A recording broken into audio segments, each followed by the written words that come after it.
Diana Blackwood stood in the doorway of her executive conference room, watching her 10-year-old son, Ethan, systematically destroy what should have been the most important presentation of her career. The quarterly board meeting with Japanese investors had descended into chaos as Ethan hurled expensive Mont Blanc pens across the room, overturned a chair, and was now using a laser pointer to blind anyone who tried to approach him.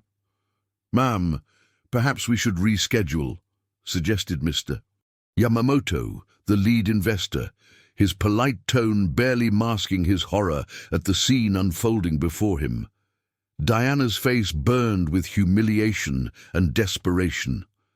The Yamamoto Group represented a potential $800 million partnership that Paramount Industries desperately needed. She'd spent months preparing for this presentation, and now her son was destroying everything because her nanny had quit that morning and her backup childcare had fallen through. "Ethan, please!" Diana pleaded, her CEO authority crumbling into maternal helplessness. "Just give Mommy 5 more minutes." "I hate you," Ethan screamed, grabbing a crystal award from the conference table and threatening to throw it. "You said we'd go to the park today. You always lie." In that moment of crisis, Diana noticed Jerome Washington standing quietly in the hallway with his cleaning cart, watching the scene with the kind of calm attention that suggested he understood something everyone else was missing. Jerome was not someone Diana had ever really noticed before. In her world of power suits and million-dollar deals, the night janitor was just part of the building's infrastructure, invisible, unremarkable, easily overlooked. But now, as chaos reigned around her, something about his stillness drew her attention. "You," she said desperately, pointing at Jerome. "Do you have children?" Jerome paused in his cleaning routine, surprised to be directly addressed by the CEO he'd observed from a distance for 3 years. "Yes, ma'am. I have an 8-year-old son. I'll pay you $1,000, Diana said, her voice tight with desperation, "to pretend you're his dad for 1 hour. Just keep him calm while I finish this presentation." The conference room fell silent, except for Ethan's ragged breathing as he clutched the crystal award. Board members, investors and executives all turned to stare at the extraordinary scene unfolding before them. One of Manhattan's most powerful CEOs, begging a janitor to help manage her out-of-control child. Jerome set down his mop and looked directly at Diana, his dark eyes serious and uncompromising. "Ma'am, I appreciate the offer, but I have one condition." "Anything," Diana said immediately. "I don't pretend to be anybody's father," Jerome said quietly, his voice carrying a weight that made everyone in the room pay attention. "If I'm going to help your son, I'm going to be his father for real during that time. Not pretend, not acting. Real." Diana stared at him, caught off guard by the unexpected dignity in his response. She'd expected immediate compliance, grateful acceptance of easy money. Instead, this janitor was setting terms that challenged the very premise of her request. "I don't understand the difference," Diana said. "The difference," Jerome replied, "is that pretend fathers do whatever makes children stop crying. Real fathers do whatever helps children learn to handle their feelings."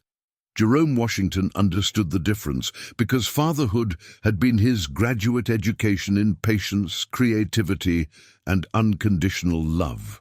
3 years ago, he'd been a special education teacher at PS 184 in the Bronx, working with children who needed extra support to navigate a world that often seemed designed to overwhelm them.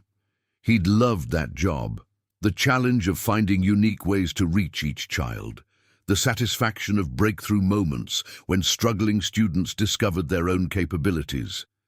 Then came the budget cuts. The city eliminated the special education program, and Jerome found himself competing for general teaching positions against candidates with more traditional credentials and fewer specialized skills.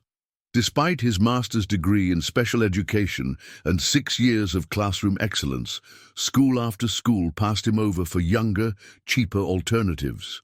The bills didn't stop arriving just because the job market was brutal. Jerome had Caleb to think about, his 8-year-old son, who was brilliant, loving, and autistic. Caleb needed consistency, routine, and specialized care that cost money Jerome no longer had. The night janitor position at Paramount Industries had been a lifeline. Steady pay, health insurance, and hours that allowed Jerome to be home when Caleb needed him most.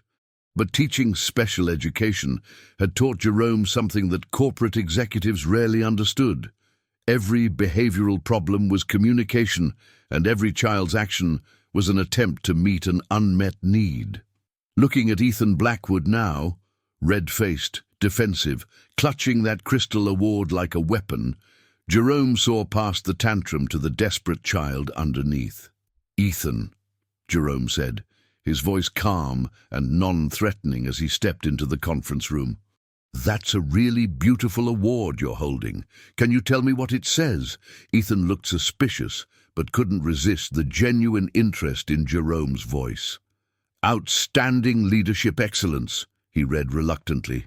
"Wow, that's impressive reading for someone your age," Jerome said, meaning it. "I have a son about your age, and he loves reading too. What's your favorite book?" The question was so unexpected that Ethan's defensive posture began to relax slightly. "I like the Diary of a Wimpy Kid books." "Those are hilarious," Jerome agreed, settling into a chair at Ethan's eye level rather than looming over him like the other adults.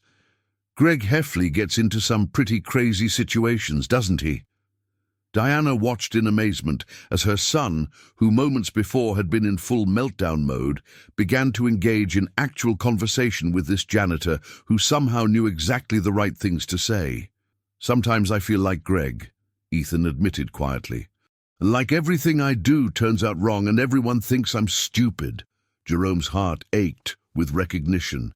How many children had he worked with who felt exactly this way? How many times had he seen brilliant kids convinced they were failures because the adults around them didn't know how to meet them where they were? "Can I tell you a secret?" Jerome said conspiratorially. "I don't think Greg is stupid at all. I think he's just trying to figure out how to be himself in a world that expects him to be someone else. That's actually pretty smart." Ethan considered this seriously. "My mom says I'm supposed to be quiet during her work meetings, but I get bored, and then I get angry, and then everyone gets mad at me." "That makes perfect sense," Jerome replied. "Sitting still when you're bored is really hard. Your brain is telling you to move and do something interesting, but everyone expects you to ignore your brain. That would make anyone frustrated." Diana felt a stab of guilt as she listened to this stranger understand her son better in 5 minutes than she'd managed in months of increasingly frustrated interactions. "What if we made a deal?" Jerome continued. "Your mum needs to finish her important meeting with these visitors from Japan. But you need something interesting to do so your brain doesn't get bored and angry. Think we can solve that problem together?" Ethan nodded eagerly, the crystal award now forgotten on the conference table. "Great. Here's what I'm thinking. These Japanese businessmen came all the way across the ocean to visit your mum's company. That's a really long trip, like flying for 14 hours. I bet they'd be interested to know what a smart kid like you thinks about their country. Do you know anything about Japan?" "I know they have bullet trains that go super fast," Ethan said, his earlier anger completely replaced by enthusiasm. "And they invented video games and robots and sushi." "Exactly right," Jerome said. "You know what? I have an idea that might help your mom's meeting and give you something really cool to do at the same time." Jerome turned to Diana, who had been watching this transformation with growing amazement. "Ms. Blackwood, what if Ethan helped with your presentation? Kids often see things differently than adults, and Mr. Yamamoto might appreciate hearing a young person's perspective on Japanese innovation." Diana's first instinct was to dismiss the idea as inappropriate. This was a serious business meeting, not a children's show and tell, but looking at her son's face, bright with interest instead of dark with anger, she found herself nodding. "Mr. Yamamoto," Diana said, turning to the lead investor, "would you mind if my son shared some thoughts about Japanese technology? He's quite knowledgeable for his age." Mr. Yamamoto's face lit up with genuine pleasure. I would be honored to hear young Ethan's thoughts. Children often have the most honest perspectives. For the next 45 minutes, Diana watched in wonder as Jerome facilitated the most successful presentation of her career. Ethan, guided by Jerome's gentle questions and encouragement, spoke enthusiastically about Japanese innovations he'd learned about in school. His genuine excitement about bullet trains and robotics charmed the Japanese investors, who saw it as a sign of cultural respect and future collaboration potential. More importantly, Ethan was happy, engaged, and proud of himself for contributing something valuable to his mother's work. When the meeting concluded with handshakes and promises of partnership, Diana found herself alone with Jerome, while Ethan excitedly told Mr. Yamamoto about a video game he'd learned was invented in Japan. "How did you do that?" Diana asked, her voice filled with genuine bewilderment. "He was completely out of control, and you just fixed it." Jerome smiled, but there was sadness in his expression. "I didn't fix anything, Ms. Blackwood. Ethan wasn't broken. He was just trying to tell you something you weren't hearing." "What was he trying to tell me?" Jerome hesitated, then decided on honesty. "That he needs his mom to see him as a person with thoughts and feelings, not a problem to be managed. He wasn't acting out because he's bad. He was acting out because he's smart and curious and bored, and he wanted you to pay attention to him." The words hit Diana like a physical blow, not because they were cruel, but because they were true. "You said you have a son," Diana said quietly. "Caleb. He's 8 and he's autistic, non-verbal but incredibly intelligent in ways that most people don't recognize." Jerome's voice softened with love and pride. "Teaching him to communicate and helping him navigate the world has been the most important education of my life." "You're a teacher?" "I was. Special education. Lost my job when the program was cut, but I've never stopped being a teacher. Or a father." Diana looked at Jerome with new eyes, seeing not just the janitor who cleaned her offices, but a man whose expertise in understanding and guiding children far exceeded her own. "Jerome," she said, using his name for the first time, "I think I need to learn some things about being a real parent. Would you be willing to teach me?" As Ethan ran over to show them a business card Mr. Yamamoto had given him, Jerome realized that sometimes the most important lessons happened in the most unexpected classrooms. "Yes, ma'am," he said quietly. "I think I would." The transformation in Ethan was so dramatic that Diana found herself creating excuses to extend the arrangement.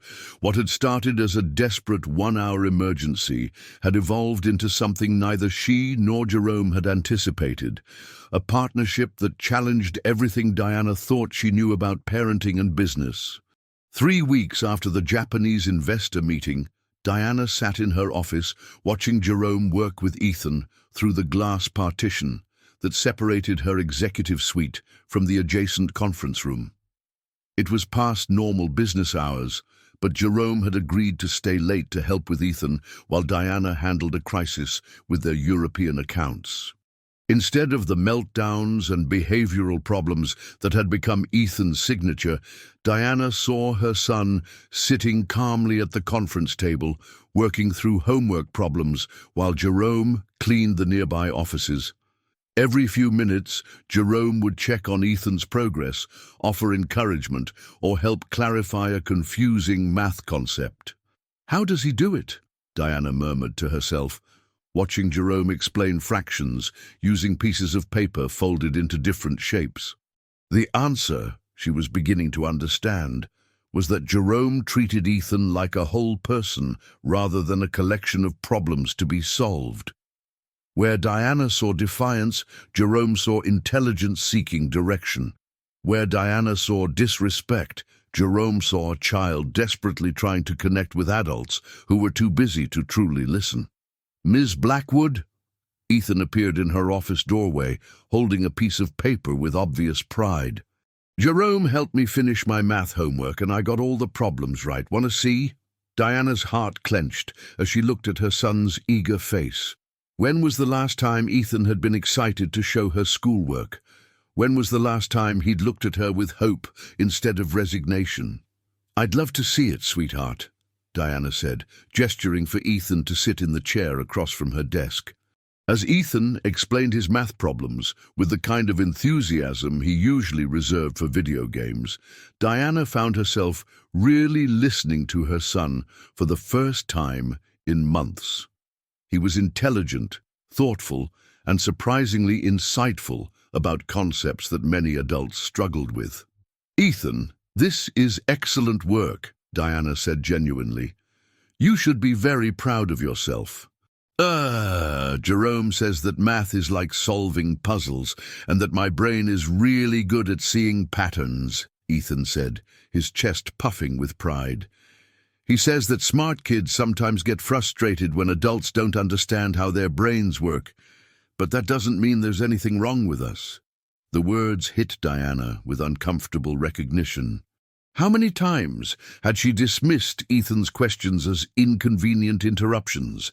How many times had she treated his curiosity as a behavioral problem rather than intellectual engagement? Jerome appeared in the doorway, having finished his evening cleaning routine. "Ms. Blackwood, I wanted to let you know that Ethan completed all his homework and we reviewed next week's spelling words. He's ready to go whenever you are." "Actually," Diana said, making a decision that surprised even herself, "would you mind staying for a few more minutes? I'd like to talk with you about something." Jerome nodded, settling into the chair next to Ethan, while Diana struggled to find words for questions she'd never thought to ask. "Jerome, what you've done with Ethan these past few weeks, it's been remarkable. He's calmer, more confident, actually excited about school. I need to understand how you're accomplishing something that I've been failing at for years." Jerome was quiet for a moment, choosing his words carefully. "Ms. Blackwood, can I ask you something? When you're working on a big business deal, how do you approach it?" Diana was puzzled by the question, but answered honestly. "I research thoroughly, identify the other party's needs and motivations, develop strategies that create mutual benefit, and maintain consistent communication throughout the process. And when those strategies don't work, what do you do?" "I adapt. I try new approaches, get additional information, maybe bring in consultants with different expertise." Jerome nodded. "That's exactly what good parenting requires. Ethan is like a business partner with very specific needs and communication styles. When traditional approaches don't work, you adapt and try new strategies." "But I don't have training in child development," Diana protested. "I don't know what those strategies are." "You don't need formal training to pay attention," Jerome said gently. "Ethan tells you what he needs all the time. When he acts out during meetings, he's telling you he needs engagement, not just quiet compliance. When he asks questions about your work, he's telling you he wants to understand and connect with the things that are important to you." Diana felt tears prick her eyes as she began to understand how many messages she'd been missing. "I always thought he was trying to sabotage my work, not connect with it." "Children don't sabotage," Jerome explained. "They communicate the only way they know how. Ethan's not trying to make your job harder. He's trying to be part of your world because you're the most important person in his." Ethan had been listening to this conversation with the serious attention he gave to subjects that mattered to him. "Mom," he said quietly, "I don't want to mess up your meetings. I just want to understand what you do all day." The simple honesty in her son's voice broke something open in Diana's chest. "Oh, sweetheart," she said, pulling Ethan into a hug that felt like the first real connection they'd had in months. "I'm so sorry I didn't realize that." Over Ethan's head, Diana met Jerome's eyes. "I want to learn how to be the kind of parent Ethan deserves. Will you help me?" Jerome hesitated, and Diana could see him weighing considerations she couldn't fully understand. Finally, he spoke. "Miss Blackwood, I need to tell you about my son Caleb and why I had to leave teaching." For the next 20 minutes, Jerome shared his story. He told Diana about Caleb's autism diagnosis, about the challenges of raising a nonverbal child in a world that often failed to accommodate different ways of being. He explained how losing his teaching job had forced him to choose between career advancement and being the father Caleb needed. Caleb requires structure, consistency, and someone who understands that intelligence comes in many forms, Jerome said. I took the night janitor job because it let me be home during the day when he needed me most. The work pays enough to cover our basics, and the health insurance covers his therapies. Diana listened with growing respect for this man who had sacrificed professional advancement for parental responsibility. How do you manage it all? Work, single parenting, a child with special needs? The same way you manage running a corporation, Jerome replied. You prioritize what matters most, you adapt when circumstances change, and you never give up on the people who depend on you. Would you consider a position here at Paramount? Diana asked suddenly. Head of Employee Family Services? Or something similar? You could develop programs to help other working parents, and you'd have regular hours that work better for Caleb. Jerome was quiet for a long moment, considering the offer. Ms. Blackwood, that's generous, but I need to ask, what are you really offering? A job where I can use my skills to help families, or a job where I manage your son so you don't have to change your own priorities? The question was direct and uncomfortable, but Diana recognized it as fair. I don't know, she admitted. I think I want it to be the first thing, but I'm honest enough to admit that the second thing would be easier for me. Jerome appreciated her honesty. If I were to consider a position like that, I'd need guarantees about my own family priorities. Caleb comes first, always, and any family services program would have to include support for children with special needs. Of course, Diana agreed immediately. But Jerome, I need you to understand. I don't just want to hire you to solve my problem with Ethan. I want to learn how to be a better mother. Then we start with understanding that parenting isn't a skill you can delegate, Jerome said. You can have support, you can learn techniques, but you can't hire someone else to build the relationship your son needs with you. Diana nodded, feeling both overwhelmed and hopeful. Where do we start? Jerome looked at Ethan, who had been following the conversation with the intensity he brought to everything that interested him. We start with time. Real time, not just time when it's convenient. Ethan, what's one thing you'd like to do with your mom that you've never done before? Ethan thought carefully. I'd like to show her my school and meet my teacher, and maybe we could have lunch together in the cafeteria, just us. The request was so simple and reasonable that Diana felt ashamed. She'd never thought to make such basic gestures. Ethan, I would love to do that. How about this Friday? Really? Ethan's face lit up with excitement. You'd come to my school just to have lunch with me? Absolutely, Diana said, realizing that her son's happiness was worth more than any business meeting she might have to reschedule. As they prepared to leave the office that evening, Jerome watching Diana help Ethan pack his backpack with the same attention she brought to reviewing contracts, he realized that teaching came in many forms. Sometimes the most important classroom was an executive suite, where a powerful woman learned that the most challenging negotiations were often the ones that happened at a child's eye level. Jerome, Diana said as they waited for the elevator.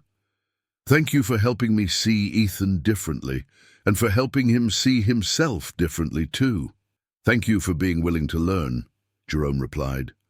Not all parents are. As the elevator doors closed, Ethan looked up at both adults who were working to understand him better. Are we going to be like a family now? Diana and Jerome exchanged glances over his head, both recognizing that the question was more complex than Ethan realized, but also more important than either of them had anticipated. We're going to figure it out together, Diana said, and for the first time, that felt like a promise she could keep. The lunch at Ethan's school had been a revelation for Diana, watching her son proudly introduce her to his teacher, Seeing him navigate social interactions with classmates, observing his genuine excitement about subjects she'd never thought to ask about. It all painted a picture of a child she was only beginning to know. Mrs. Patterson, Ethan's fourth-grade teacher, had been diplomatic but honest during their conversation. "Ethan is brilliant," she told Diana over cafeteria pizza that somehow tasted better than any five-star restaurant meal. "But he's been struggling with focus and emotional regulation. He often talks about how busy his mom is and how he wishes he could help with her important work." The words had stung because they revealed a child who blamed himself for his mother's absence rather than recognizing it as her failure to prioritize appropriately. Now, 2 weeks later, Diana found herself facing a crisis that would test every lesson Jerome had been teaching her about real parenthood versus convenient solutions. "I can't do it anymore, Ms. Blackwood," said Patricia, Ethan's after-school babysitter, her voice strained with frustration. "Yesterday he locked himself in the bathroom for 2 hours because I told him he couldn't call you during your conference call. He's a sweet kid, but he needs more than I can give him." Diana felt the familiar panic rising, the same feeling that had driven her to desperately ask Jerome to pretend to be Ethan's father. Her first instinct was to call Jerome, to ask him to expand his role from occasional helper to full-time solution. But Jerome's words echoed in her mind. "You can't hire someone else to build the relationship your son needs with you." That evening, Diana found Jerome in the break room during his dinner break, sharing a quiet meal while monitoring Caleb through a video call on his phone. She'd learned that Jerome's entire schedule revolved around Caleb's needs. The night shift allowed him to be present for morning routines, therapy appointments, and the careful structure that helped his son navigate each day. "Jerome, I need to ask you something, and I want you to know there's no pressure to say yes," Diana began, settling into the chair across from him. Jerome looked up from his phone, where Caleb was showing him a drawing through the screen, a complex pattern of geometric shapes that somehow managed to be both mathematically precise and emotionally expressive. "What can I help you with?" Jerome asked, though his attention remained partially focused on his son. "Patricia quit today.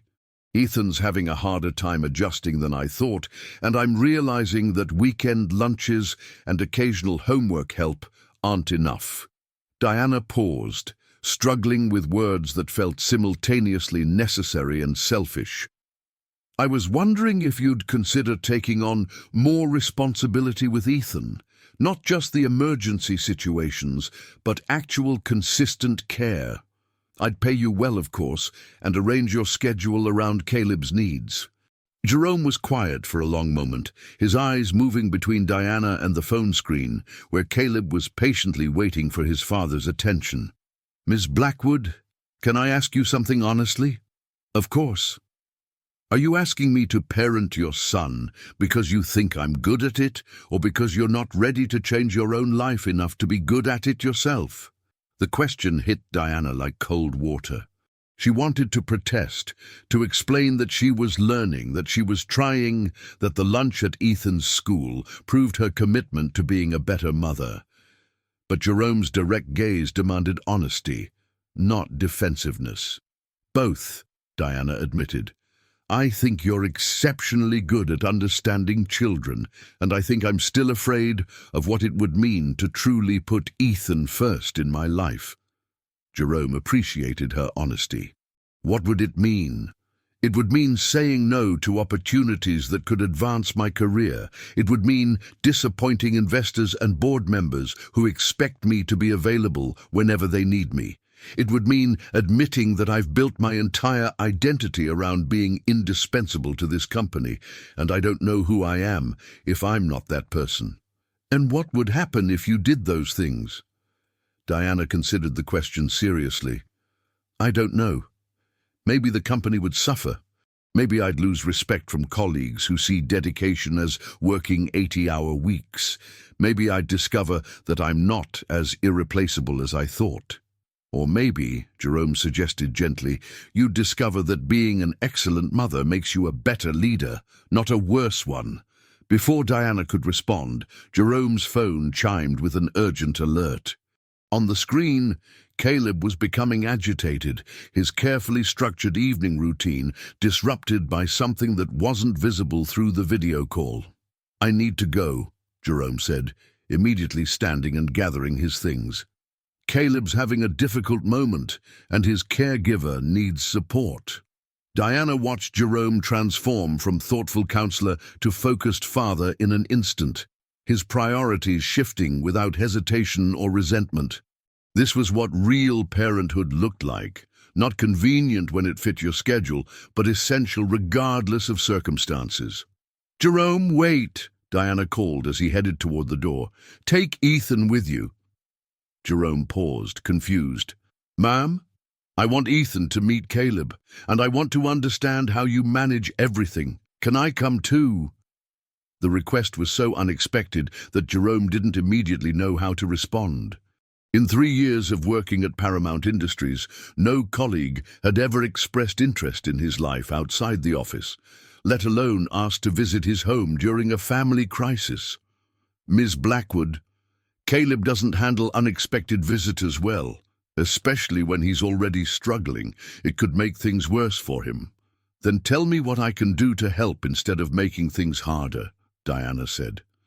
"Teach me." Jerome studied her face, looking for signs of corporate calculation or superficial curiosity.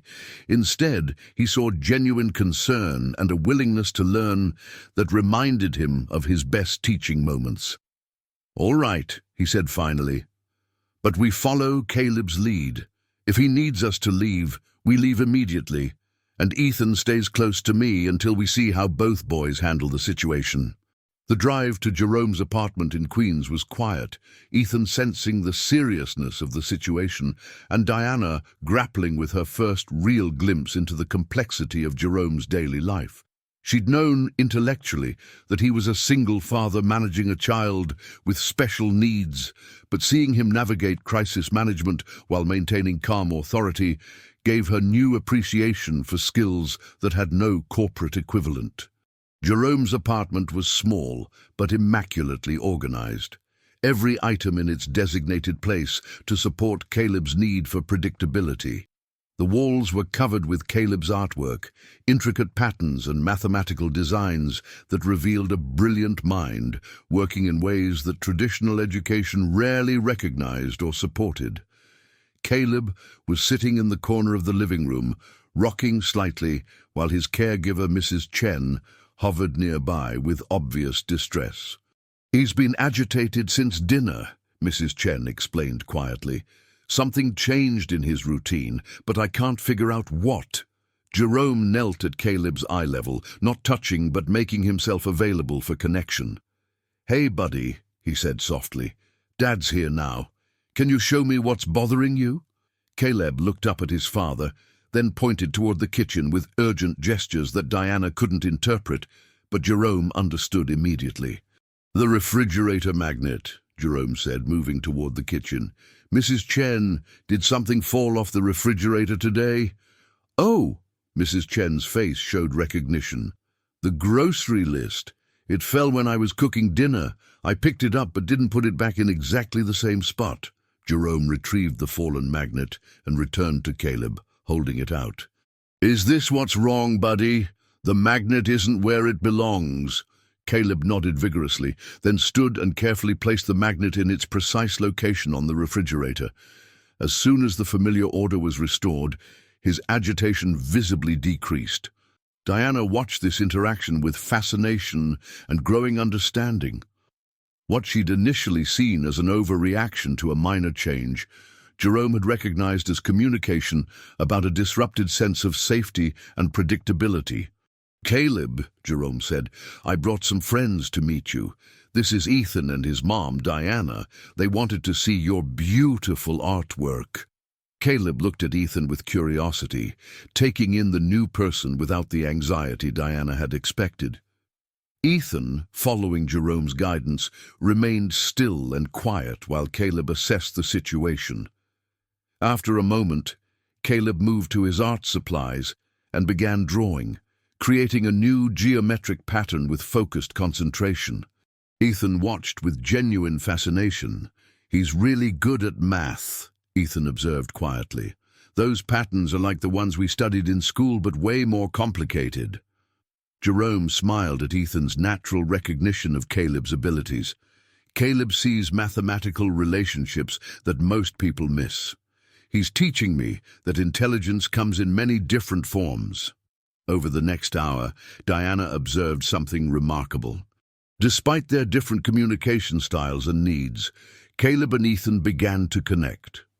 Ethan showed patience and respect for Caleb's routines, while Caleb seemed to appreciate having another child who was genuinely interested in his creations rather than trying to force typical social interaction. "Jerome," Diana said as they prepared to leave, "I want to withdraw my request for you to take on more responsibility with Ethan." Jerome looked surprised. "Why?" "Because watching you with Caleb tonight showed me what real parenthood looks like. It's not something you can hire or delegate or schedule around other priorities. It's a complete commitment that requires you to be present, patient, and willing to put your child's needs ahead of your own convenience." Diana looked at Ethan, who was carefully saying goodbye to Caleb, using the simple gestures Jerome had taught him. "I've been trying to find someone else to be the parent Ethan needs, instead of becoming that parent myself. And now? Now I'm going to learn how to rearrange my life around what matters most," Diana said, her voice carrying the determination that had built her corporate success. "Starting with taking tomorrow off to spend the entire day with Ethan. No work emergencies allowed." As they left Jerome's apartment, Ethan took his mother's hand. "Mom, Caleb is really cool. Can we visit again sometime?" "If Jerome and Caleb would like that, then yes," Diana replied, realizing that her son had just taught her something about inclusion and acceptance that no business school had ever covered. Jerome watched them drive away, recognizing that Diana was beginning the most challenging transformation of her life, learning to measure success not by corporate metrics, but by the trust and happiness of a 10-year-old boy who just wanted his mother to see him as more important than any business deal. Some lessons Jerome knew could only be learned by living them.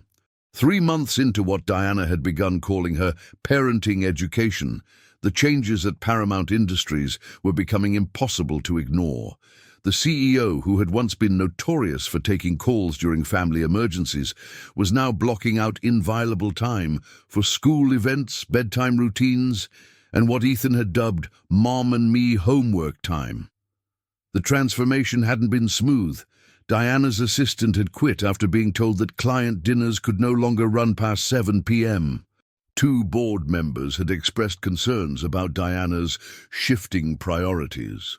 Several deals had been delayed because Diana refused to sacrifice weekends with Ethan for business travel. But something unexpected had happened. Paramount Industries' employee satisfaction scores had skyrocketed. Productivity was up, and they were attracting top talent who'd heard about the company's commitment to work-life balance. "It's like you've started a revolution," Jerome observed one evening, as he found Diana in the office break room, helping Ethan with a science project about solar systems while she reviewed quarterly reports. "Or exposed how much time I was wasting on things that didn't actually matter," Diana replied, watching Ethan carefully paint Jupiter's distinctive storm patterns. "Turns out that being present for my son doesn't make me less effective at work. It makes me more focused on what actually requires my attention." Jerome had been promoted to Director of Employee Family Services, a position Diana had created specifically to institutionalize the lessons she'd learned about supporting working parents.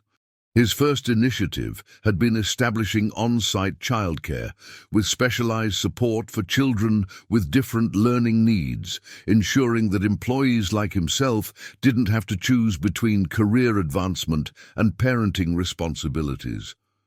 "Dad," Ethan said, looking up from his project, "can Caleb come to the science fair next week?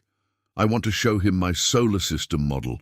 The casual way Ethan addressed Jerome as Dad had evolved naturally over the months, reflecting a relationship that had grown beyond professional arrangement into genuine family connection. Jerome had been hesitant at first, worried about overstepping boundaries or creating confusion, but Diana had encouraged it. "Caleb would love that," Jerome replied. "He's been working on his own project about mathematical patterns in nature. Mrs. Patterson said he could present it at the fair, even though he's not in your grade." Diana watched this exchange with the warmth she felt whenever she saw how naturally Jerome had become part of their family structure. It hadn't happened overnight. There had been awkward moments, boundary negotiations, and careful conversations about roles and expectations. But gradually, they'd built something that felt both intentional and organic. "Speaking of the science fair," Diana said, "I've been thinking about something Jerome mentioned, about how Caleb's intelligence is different but not less than what traditional education recognizes." "What about it?" Jerome asked, helping Ethan arrange the planets in their correct orbital order. "I want Paramount to start a scholarship program for children with different learning styles. Not just autism, but all kinds of neurodivergence. Kids who see the world differently often become the adults who solve problems nobody else can see." Jerome looked up sharply. This was the kind of insight that came from understanding rather than charity, the difference between helping people and actually seeing their value. "That would be incredible," Jerome said. "There are so many brilliant kids who get overlooked because they don't fit standard educational models." "Ethan gave me the idea, actually," Diana continued. "He told me that Caleb sees mathematical patterns that even his teachers miss, but that some kids at school call him weird because he doesn't talk the same way they do." Ethan nodded seriously. "I told Tommy Martinez that Caleb is way smarter than him, just in different ways, like how Mom is good at business stuff and Jerome is good at understanding kids." The simple wisdom in Ethan's statement highlighted how much he'd grown over the past months. The angry, attention-seeking child who'd disrupted board meetings had evolved into a thoughtful boy who understood that people had different strengths and that families could take many forms. "There's something else I want to discuss," Diana said, her tone shifting to something more serious. "Jerome, your contract is up for renewal next month, and I want to offer you a permanent position as Vice President of Human Development." Jerome paused in his planet arranging. "That's a significant promotion." "It's a recognition of skills you've always had, but haven't been able to use professionally," Diana corrected.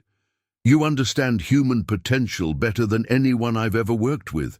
You see capabilities where others see problems. That's exactly what this company needs as we grow." "What would the position involve?" "Developing programs that help employees at every level reach their potential. Creating pathways for advancement that value different types of intelligence and experience.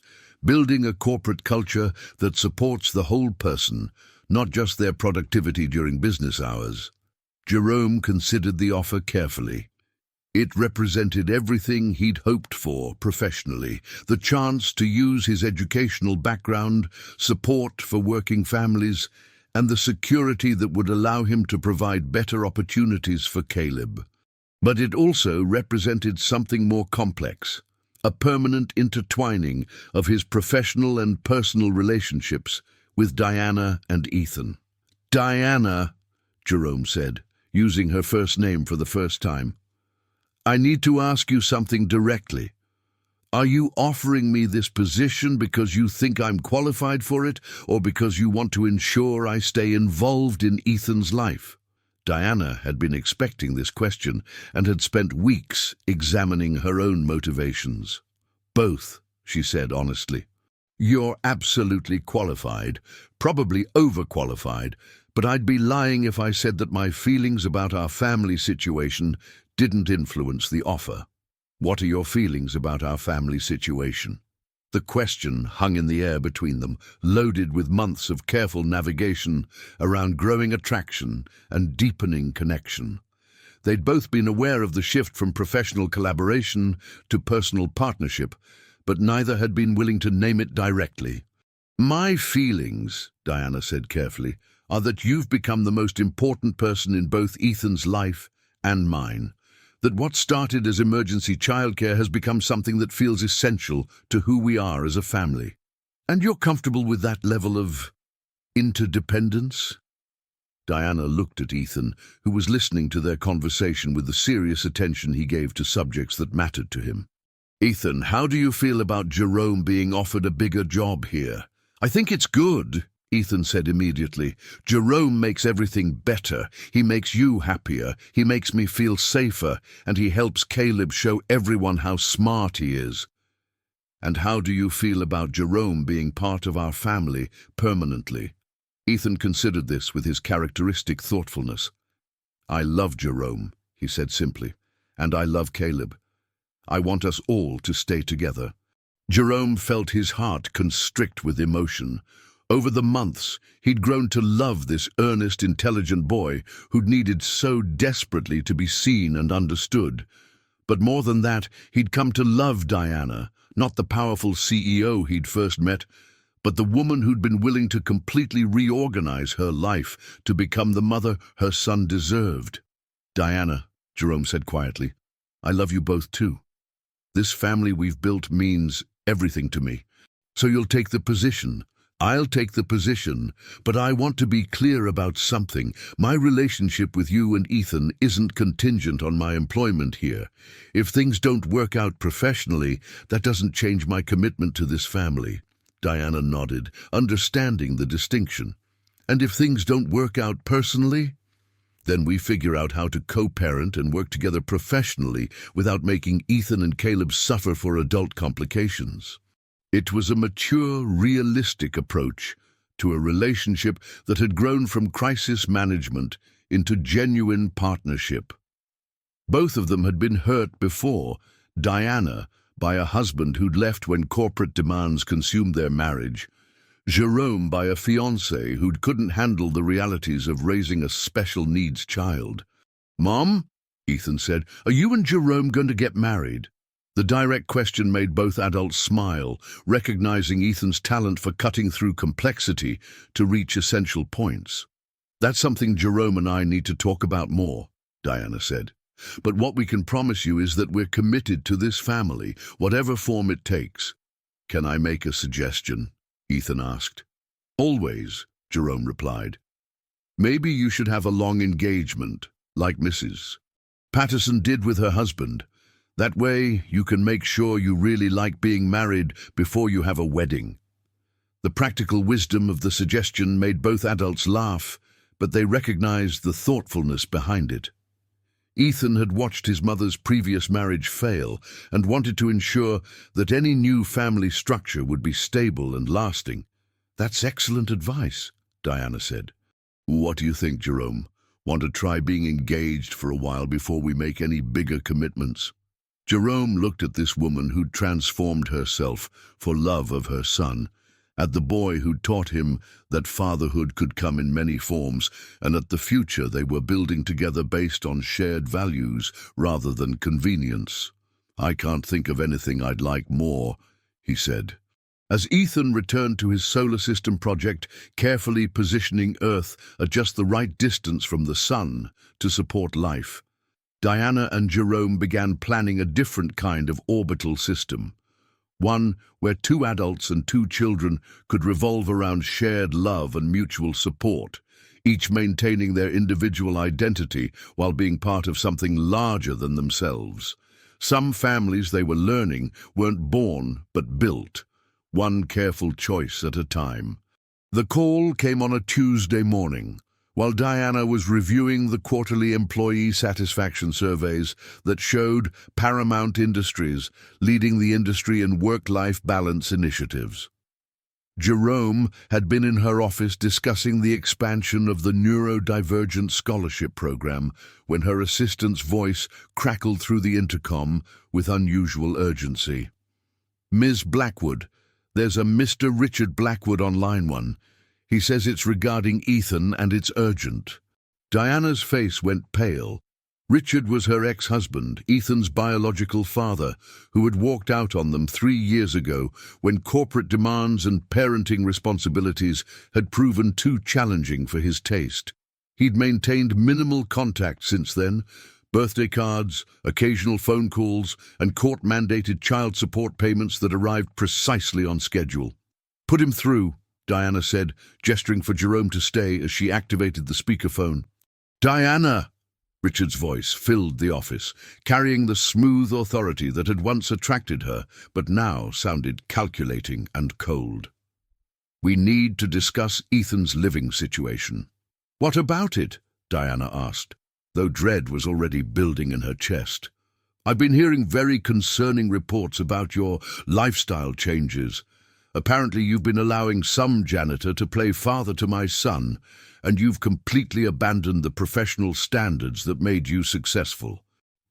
Jerome's jaw tightened, but he remained silent, understanding that this conversation would determine the stability of everything they'd built together. "Richard, Jerome is the Director of Employee Family Services at Paramount, and he's been an incredibly positive influence on Ethan's life. Our son is happier, more confident, and doing better in school than he has in years." "Our son shouldn't need some stranger's influence to be happy," Richard replied sharply. "He should have his biological father providing male guidance, not some employee you've developed an inappropriate relationship with."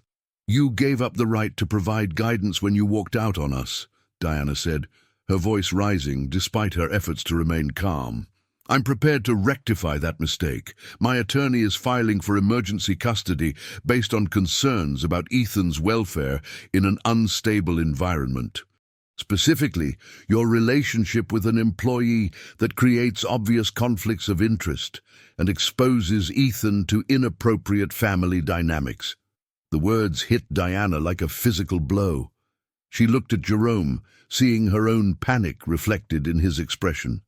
Everything they'd worked to build, the stability, the love, the carefully constructed family that had given both boys a sense of security, was being threatened by a man who'd shown no interest in Ethan's welfare until it became a legal weapon. "Richard, you can't be serious. Ethan barely knows you anymore. You've seen him maybe 6 times in 3 years, which is why emergency custody is necessary. I need time to rebuild my relationship with my son without interference from your latest romantic experiment." Jerome spoke for the first time, his voice carefully controlled. "Mr. Blackwood, with respect, Ethan is thriving in his current environment. Any change to his living situation would be traumatic and destabilizing." "And you are?" Richard's tone dripped with condescension. "I'm someone who's been present for Ethan every day for the past 6 months, helping with homework, attending school events, and providing the consistent male role model you haven't been. You're an employee with delusions of relevance in my family's private affairs." Diana felt rage building, but she forced herself to think strategically. "Richard, what do you really want? You walked away from fatherhood once. What's changed?" There was a pause, and when Richard spoke again, his tone had shifted from righteous anger to something more calculated.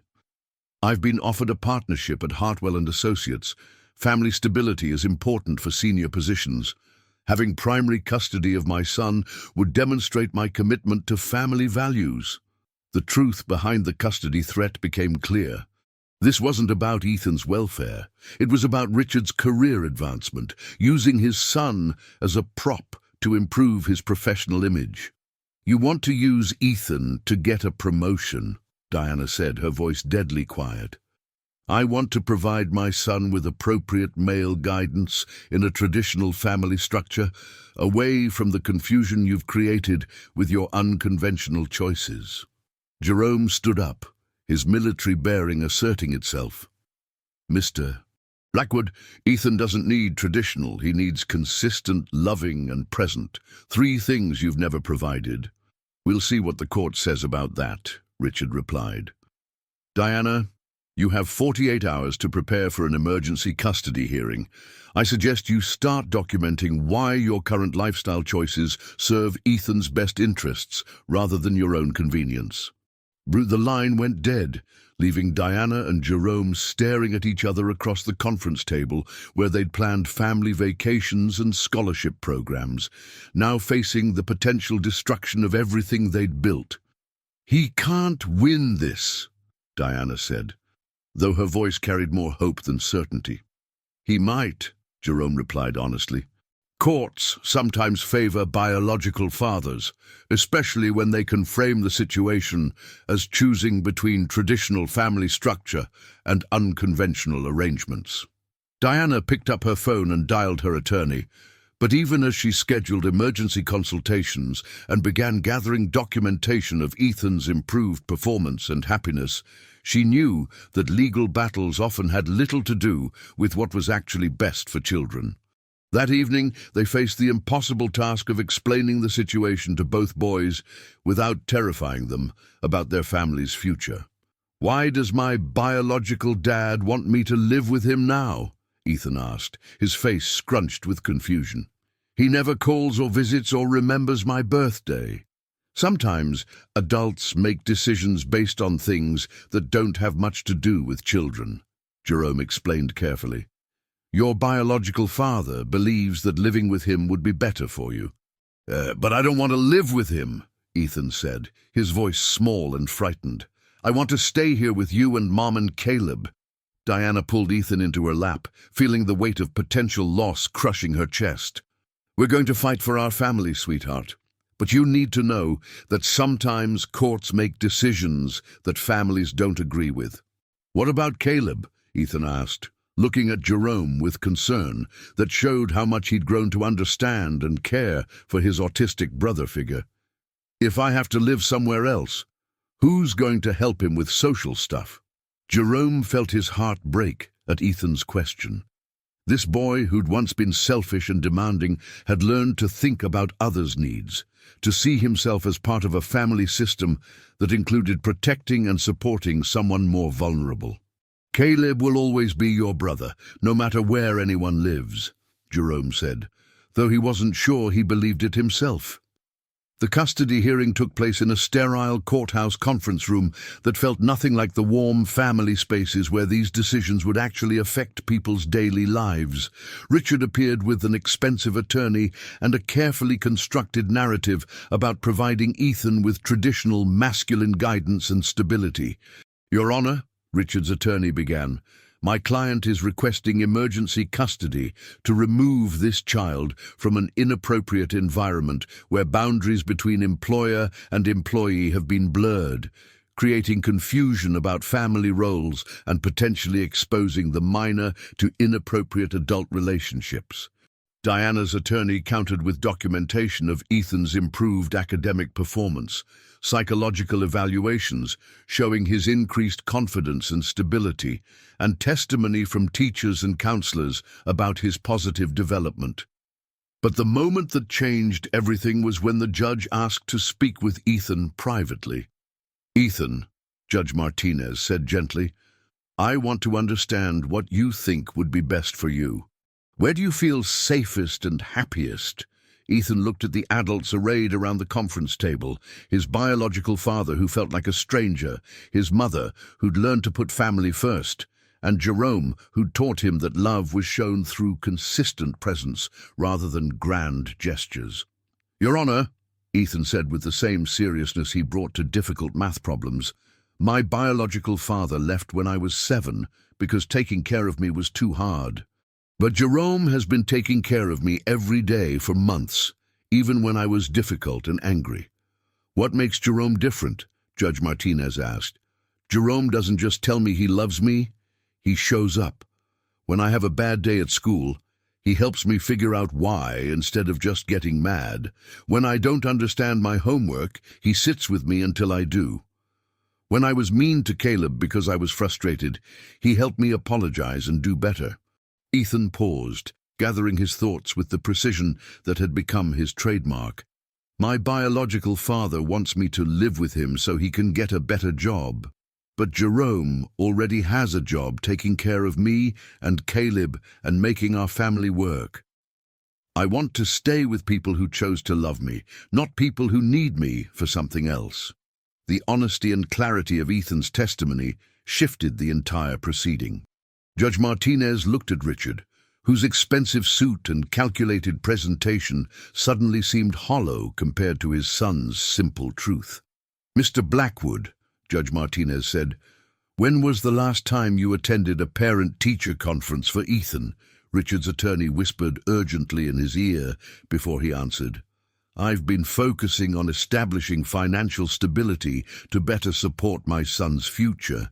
"And when was the last time you helped him with homework?" Another whispered consultation.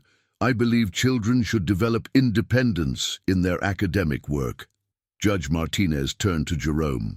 "Mr. Washington, you're not Ethan's biological father, but you've been serving in a parental capacity. How do you view your role?"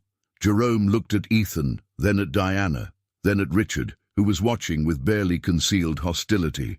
"Your Honor, I view my role as helping Ethan become the best version of himself. That means being present for the daily moments that shape character, homework struggles, friendship problems, celebrating small victories, and working through disappointments. It means loving him not because I have to, but because I choose to. And if this court grants Mr. Blackwood's petition, then I'll respect the court's decision while maintaining my commitment to Ethan's well-being in whatever capacity is allowed," Jerome said. "But I'll never stop believing that children deserve adults who prioritize their emotional security over personal convenience." Judge Martinez was quiet for a long moment, reviewing the documentation and testimony that painted two very different pictures of what Ethan's future might look like.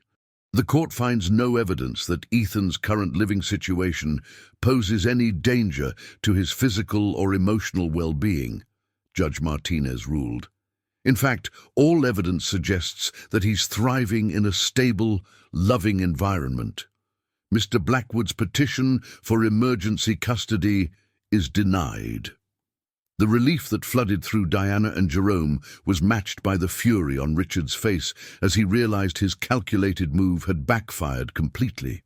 "However," Judge Martinez continued, "this court encourages Mr. Blackwood to pursue regular visitation if he's genuinely interested in developing a relationship with his son. Children benefit from positive relationships with both biological parents when those relationships are healthy and consistent." As they left the courthouse, Ethan walked between Diana and Jerome, holding both their hands with the confidence of a child whose family had been validated by the justice system. "Does this mean we're safe now?" Ethan asked. "It means we're a family," Jerome replied, "and families find ways to protect each other." But even as they celebrated the legal victory, Jerome and Diana both understood that the real confrontation hadn't been in the courtroom. It had been Ethan's own declaration of what family meant to him, and his courage to choose love over biology, presence over promises, and authentic care over convenient obligations. Some battles, they'd learned, were won not through legal arguments, but through the accumulated weight of daily love and commitment that spoke louder than any attorney's presentation. 18 months after the custody hearing, Jerome stood in the backyard of their new house in Westchester, watching Caleb and Ethan work together on a treehouse that had become less about architecture and more about brotherhood. The boys had developed their own communication system, Ethan translating social situations for Caleb, while Caleb helped Ethan see mathematical patterns and logical solutions to problems that seemed impossible. "Dad, can you help us figure out the angle for this roof beam?" Ethan called down from the half-constructed platform. "Caleb calculated the measurements, but I can't figure out how to cut the wood." Jerome smiled at the casual dad that had evolved from desperate necessity to genuine affection to legal reality. The adoption paperwork had been finalized 3 months earlier, making official what had been true in practice since that first evening when he'd refused to pretend to be anyone's father. "Coming up," Jerome replied, grabbing his tools and climbing the ladder they'd built together. The house had been Diana's idea, a compromise between her need to remain accessible to Manhattan business demands and their shared desire to give both boys space to grow. The four-bedroom colonial had a backyard large enough for Caleb's sensory garden and Ethan's sports equipment, plus a home office where Diana could work without sacrificing family dinner time. "Jerome!" Diana's voice carried across the yard from the kitchen window. "Your mother called. She wants to know if we're still planning to visit for Caleb's birthday next month." The relationship with Jerome's family had been one of many adjustments they'd navigated over the past year and a half. His mother had initially been skeptical of his romantic relationship with a white CEO, worried that class and racial differences would create insurmountable challenges. But Ethan's genuine affection for Caleb and Diana's obvious commitment to understanding Caleb's needs had gradually won over even his most protective relatives. "Tell her yes," Jerome called back, "and that Ethan's already planning to teach his cousins how to play the math games Caleb invented." The integration of their extended families had required patience and mutual education, but it had also enriched both boys' understanding of diversity, acceptance, and the many forms that love could take. Inside the house, Diana was reviewing the latest reports from Paramount Industries' Family Services Division, which had become a model for corporate family support nationwide.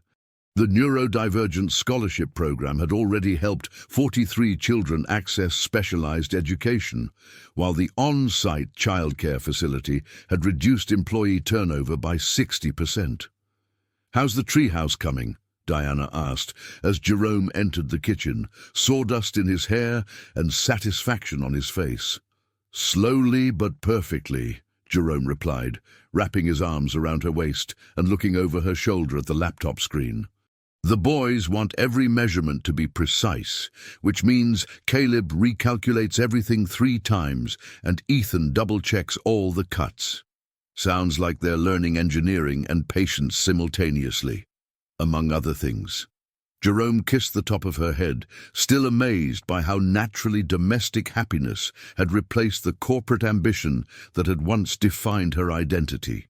Diana had restructured her entire approach to leadership, delegating more effectively and focusing on strategic vision rather than micromanagement. Paradoxically, the company had become more profitable and more humane under her family-focused leadership style. "Speaking of learning," Diana said, "I got a call from the principal at Ethan's school. Apparently he's been organizing lunch programs for kids who don't have friends to sit with." Jerome wasn't surprised. Ethan had developed remarkable empathy for children who felt excluded or different, probably from his own experience of needing someone to see past his behavioral problems to his underlying needs. "And Caleb's teacher says he's been helping other kids in the special education program with their math assignments," Diana continued. "She thinks he might want to be a teacher when he grows up." "Like father? Like son?" Diana observed, watching Jerome's face light up with pride. The sound of arguing voices from the backyard interrupted their conversation. Through the window, they could see both boys standing on the treehouse platform, engaged in what appeared to be intense negotiation about construction details. "Should we intervene?" Diana asked. Jerome listened for a moment to the tone of the argument, evaluating whether this was productive problem-solving or escalating conflict. "Not yet. They're learning to work through disagreements. Caleb's explaining why his measurements are correct, and Ethan's asking questions about the math instead of just getting frustrated." It was a small moment, but it represented months of growth for both children. Caleb had learned to trust that Ethan wouldn't dismiss his ideas, while Ethan had learned that understanding didn't always come immediately, and that asking questions was better than giving up. "I have something to tell you," Diana said, turning in Jerome's arms to face him directly. The serious tone in her voice made Jerome pay attention. "What is it?" "The board offered me the position of chairman when Mr. Harrison retires next year." It would mean less day-to-day management and more focus on strategic direction and industry leadership. Jerome studied her face, trying to read whether this was an opportunity she wanted or an obligation she felt pressured to accept. "How do you feel about it?" "Honored, excited, and completely certain that I want to discuss it with my family before making any decisions," Diana smiled. 2 years ago, I would have accepted immediately and figured out the family implications later. Now, I know that the best professional decisions are the ones that support rather than compete with the life we've built here. What would it mean practically? More travel for speaking engagements and board meetings, higher profile which could affect our privacy, but also more influence to promote family-friendly policies across the industry. Jerome considered the implications. "What do you think the boys would say?"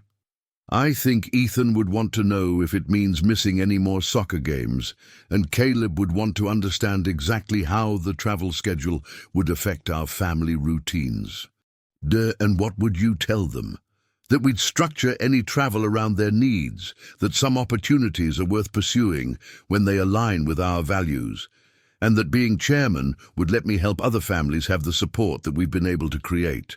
Jerome nodded, appreciating how naturally Diana had learned to evaluate opportunities through the lens of family impact rather than personal ambition.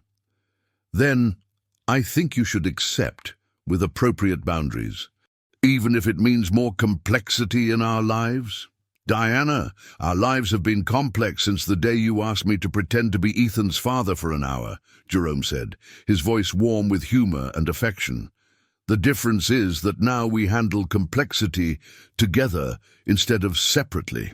The back door slammed as both boys ran inside, their argument apparently resolved, and their excitement about the treehouse project overwhelming their need for careful indoor voices. "Mom!